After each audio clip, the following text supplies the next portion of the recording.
When I opened his DM, I saw that he sent me a picture of my own house, and this meant he knew where I lived. Disclaimer, this is not my story time. I'm sending me an Instagram. Once again, I told my modeling agency, and again, they told me to just ignore it. But it terrified me that he knew where I lived. Luckily, I lived in a really big apartment building, so I don't think he knew exactly what floor I lived on. But I took a chance and I sent him a message asking him politely to leave me alone. Believe it or not, this went on for 4 years. I would tell him to leave me alone, and he would just come back with more things to say. During those 4 years, I did travel a lot for modeling, so it didn't bother me that much. Not until I got pregnant. He actually sent me a picture of me pregnant. That's when he told me that I had betrayed him and that I was cheating on him. One day I'm at my apartment, and yes, I had already met a man at this time and we were engaged. My fiance was out at work. I decided to take some time off of modeling since I was pregnant. Suddenly I get a knock on my door. I opened the door to a stranger I had never seen before. Obviously at the time I didn't know it was my stalker because I didn't know what he looked like. That's when he hands me a package and he tells me that I must have left it downstairs. I told him I hadn't ordered anything, and then he asked if he could come in. I said no, but he pushed his way in. When he grabbed my hand and started begging for forgiveness. And he confessed that he had been sending me the messages for 4 years. Started yelling at him to leave, but he wouldn't. He tried to kiss my pregnant belly and asked me if it was his son. And that's when I just started kicking and punching him. And I didn't stop in My first class of the day, which was English. Well, I look over at her because she sits right next to me, and I see a huge bruise on her neck.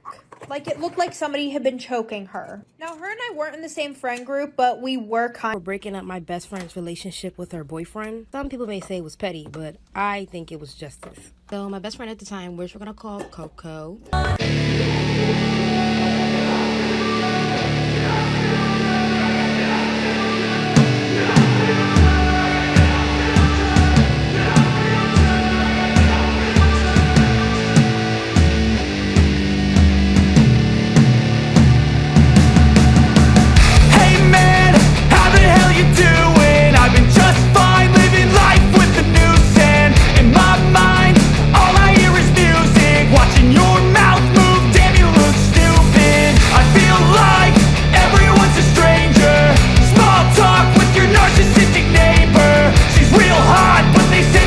Petrova, one simple search led to horrifying consequences. Honora had always wanted to be an ice skater. She was young, talented, successful, and had a famous trainer. The night before her first big championship win, she felt more anxious than usual. For fun, she Googled herself and came across a Wikipedia page saying that she would win. When she did win, Honora thought this must be a coincidence. But every time after that, the page would predict whether she won or lost. She checked it every single time, almost addicted to refreshing that site. When she was about to compete in another huge competition, she decided to manipulate the website by changing the outcome it predicted. But instead it said Honora Petrova is going to get what she deserves. Right after, she was accused of sabotaging another girl's skates, which ended up still on probation for beating her ass. Imagine going on a cruise with your family only to end up on the FBI's most wanted missing persons list. This was the fate of a young girl named Amy Lynn Bradley when she went on a holiday family vacation. Amy had just graduated and boarded the Royal Caribbean's Rhapsody of the Seas cruise with her parents and her brother Brad and Mark.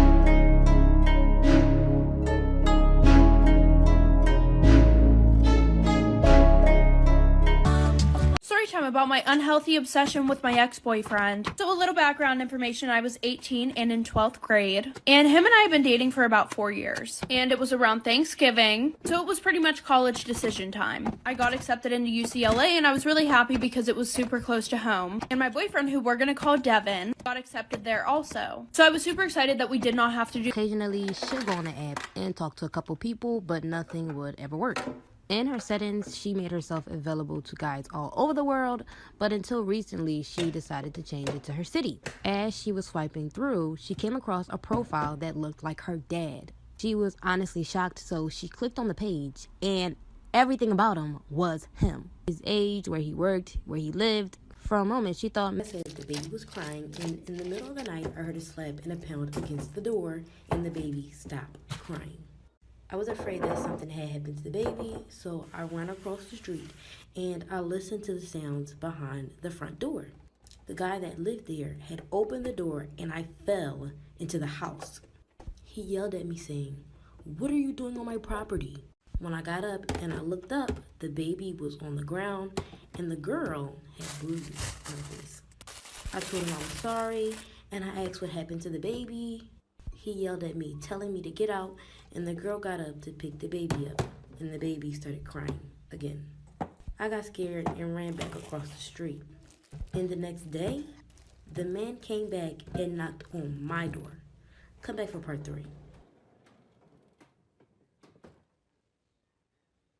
Part 3 of the girl that lived next door.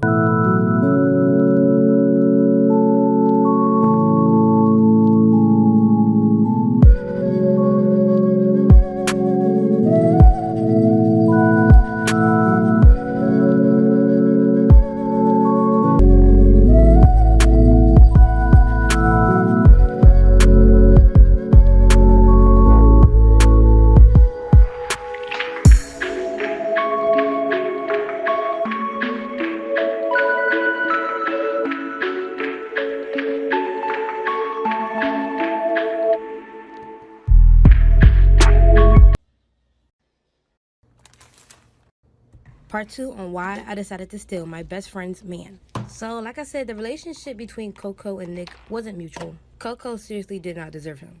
In the process of their entire relationship, Coco was cheating on Nick. And you know, as a best friend, I tried to keep it cordial, but I just didn't like how Nick was getting treated.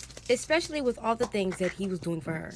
And you won't even believe the person that she was cheating on Nick with. My crush. And she knew that was my crush. She tried to hide the fact that she was talking to him, but I ended up finding out through mutual friends. I never confronted Coco about it because I just wanted to see if she would be honest with me, but for weeks she never did. So one day I decided to go to Nick's house, and I practically told him what it was. At first he didn't believe me, but then once he realized me out of all people would come to him about the situation, he understood and felt heartbroken. So we created a plan to hurt Coco. Come back for part 3.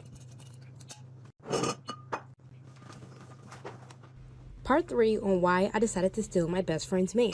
So, like I said, I went to his house and told him that Coco was cheating on him. And all necessary, I really don't know what Coco was doing with my crush, but I heard from other people that she was talking to him. And honestly, that was enough information for me. And we decided to plan a romantic I want. And it's been like that for every situation. She's trying to get some respect out of him as the mother of his child. At this point, she'd really rather him be a deadbeat than a father at all if this is what she has to deal with. She's cried to her family about it, but they really don't